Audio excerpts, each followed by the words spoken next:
No auge da Guerra Fria, em 1º de maio de 1960, um incidente que chocou o mundo inteiro mudaria para sempre as relações entre Estados Unidos e União Soviética. Francis Gary Powers, um piloto americano da CIA, estava a bordo de um avião espião U-2, sobrevoando a União Soviética em uma missão ultra-secreta de reconhecimento. O avião U-2 era uma das joias da espionagem americana, capaz de voar em altitudes altíssimas, teoricamente fora do alcance dos mísseis soviéticos. Sua missão era simples, mas vital: fotografar instalações militares estratégicas e coletar dados que ajudassem os Estados Unidos a monitorar os avanços soviéticos em tecnologia militar, especialmente em relação aos mísseis balísticos intercontinentais. No entanto, o que parecia uma missão rotineira se transformou em um desastre que aumentaria a já intensa tensão entre as duas superpotências. Enquanto Powers voava a mais de 20 mil metros de altitude, um míssil soviético terra-ar atingiu o U-2, provocando sua queda. Powers conseguiu ejetar-se do avião e sobreviver à queda, mas foi capturado pelas forças soviéticas. Naquele momento, o mundo estava às vésperas de uma reunião de cúpula crucial entre os líderes dos Estados Unidos, União Soviética, França e Reino Unido. A captura de Powers, no entanto, jogaria essa tentativa de diplomacia por terra, mergulhando ainda mais as duas nações em desconfiança mútua. O governo dos Estados Unidos, ao saber do ocorrido, inicialmente tentou encobrir o incidente. A Casa Branca anunciou que o avião estava em uma missão meteorológica e havia se desviado de sua rota. No entanto, os soviéticos revelaram rapidamente que tinham capturado Powers. Além disso, estavam em posse de grande parte do equipamento de espionagem a bordo do U-2, incluindo câmeras e fotos detalhadas das áreas que ele estava sobrevoando. O líder soviético Nikita Khrushchev usou o episódio para humilhar os Estados Unidos no cenário internacional.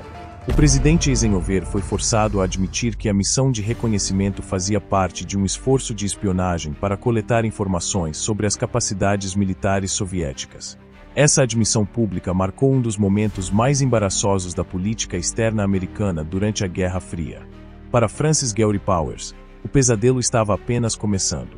Após ser capturado, ele foi submetido a intensos interrogatórios pela KGB, que tentava extrair o máximo de informações sobre as operações de espionagem dos Estados Unidos. No entanto, Powers seguiu os procedimentos treinados e revelou apenas o mínimo necessário, sem comprometer a segurança de outras operações ou agentes. Ainda assim, ele foi acusado de espionagem e julgado em Moscou em um processo público, onde foi condenado a 10 anos de prisão, incluindo 7 anos de trabalhos forçados. Enquanto Powers enfrentava sua sentença, a tensão diplomática entre Estados Unidos e União Soviética continuava a escalar. O episódio colocou um fim abrupto à Conferência de Paris, que havia sido planejada para discutir o desarmamento nuclear e melhorar as relações entre as superpotências. Khrushchev exigiu um pedido de desculpas formal de Eisenhower, que recusou-se a dar. As relações entre os dois países, que já eram frágeis, se deterioraram ainda mais, criando um ambiente de desconfiança que influenciaria profundamente os anos seguintes da Guerra Fria.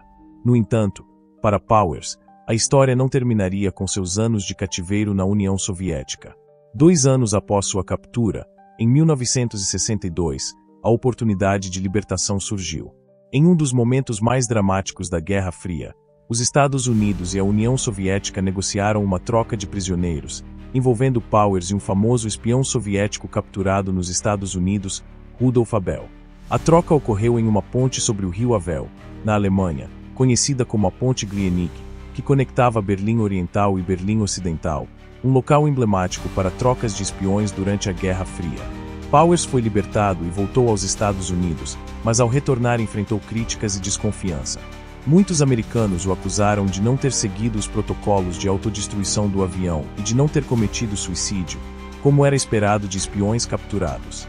Ele foi submetido a uma investigação pelo Senado e pela CIA, mas foi absolvido de qualquer culpa.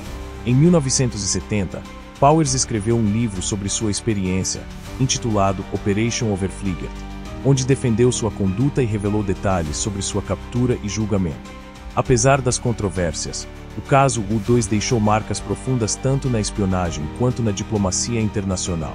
O incidente demonstrou como o uso da tecnologia de vigilância aérea poderia transformar a dinâmica da Guerra Fria, mas também revelou os perigos de confiar demais nesses sistemas. A confiança entre as duas superpotências foi severamente abalada, e o episódio ajudou a pavimentar o caminho para o aumento da corrida armamentista e o desenvolvimento de tecnologias mais avançadas de espionagem e defesa. O caso, o 2 também destacou a fragilidade da propaganda durante a Guerra Fria, onde tanto os Estados Unidos quanto a União Soviética estavam constantemente envolvidos em tentativas de manipular a opinião pública global. A tentativa inicial dos Estados Unidos de encobrir o incidente mostrou os limites desse tipo de estratégia, especialmente quando confrontada com provas tangíveis.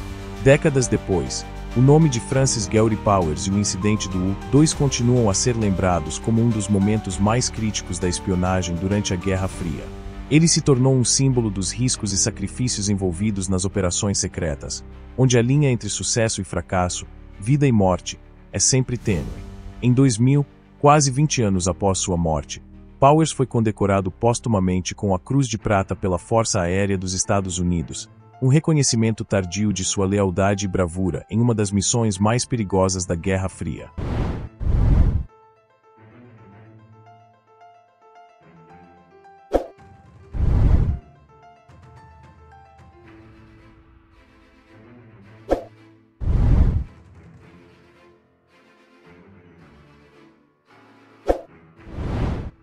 Inscreva-se no canal e deixe o seu like e ative o sininho para receber mais histórias como essa.